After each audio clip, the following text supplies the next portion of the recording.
A'udhu billahi min shaitanir rajim. Bismillahir rahmanir rahim. Alhamdulillah wassalatu wassalam ala khatamil anbiya. This morning we will be inshallah continuing our discourses on Islamic thought and world culture.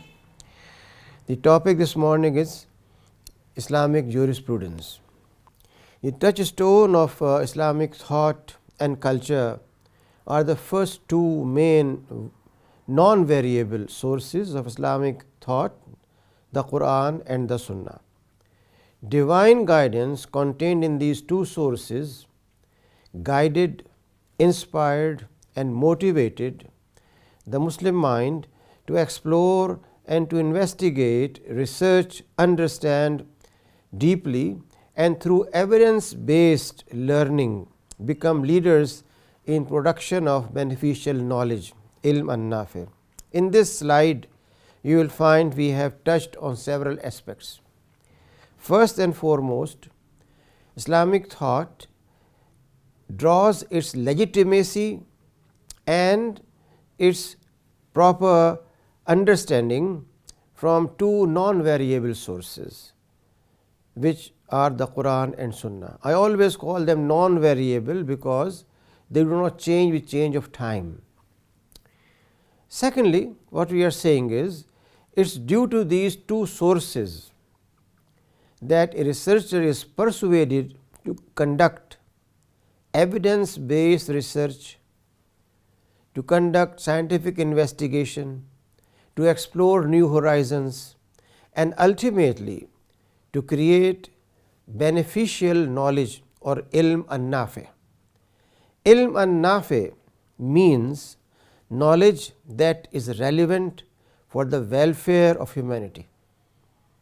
The word welfare in Islamic jurisprudence is extremely important. Technically we call it maslaha amma, public good, and it is one of those principles around which a whole legislation is done. Laws are made, changes are made in society because of the benefit of society.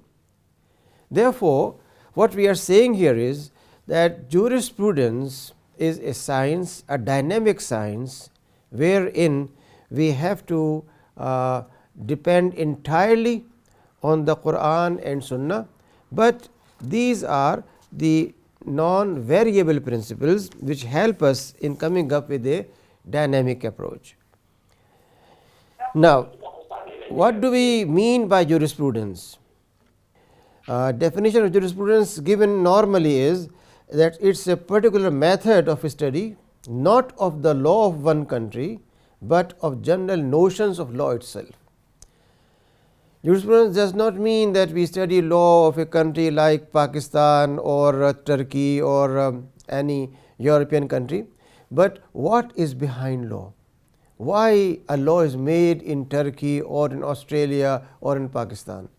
What is the philosophy behind it? Therefore, jurisprudence deals with this philosophical aspect. Next please. Similarly, when we talk about law or qanun or fiqh, then a law derives from customs all its power to enforce obedience, and this requires long time to establish. All laws ought to be framed and are framed by men with reference to state and not the state with reference to the law.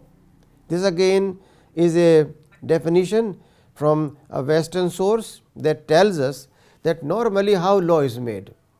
And that is why when you talk about jurisprudence or Islamic Sharia, in the back of the mind are definitions which have been given to us for centuries.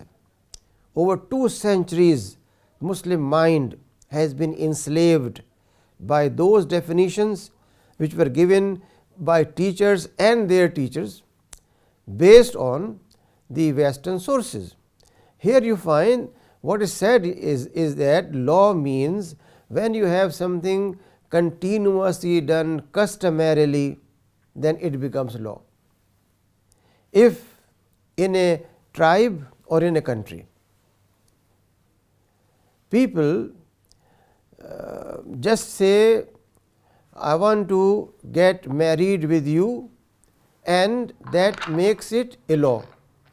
No need for witnesses, no need for any documentation, and since it is done for centuries, that becomes law. This is the meaning of customary law. Islamic law is not customary. Islamic Sharia is not man-made. It is not subject to what was done by Arabs at one time or the other. Islamic Sharia is universal, and therefore it goes beyond the concept given to us even by Muslims, that we are dealing with Sharia laws which were essentially Arabian customs, and they are known as Islamic law because Muslims do it. No, this is total misunderstanding of Islamic jurisprudence and law. Therefore, this is how the law is understood in Western or Eastern society.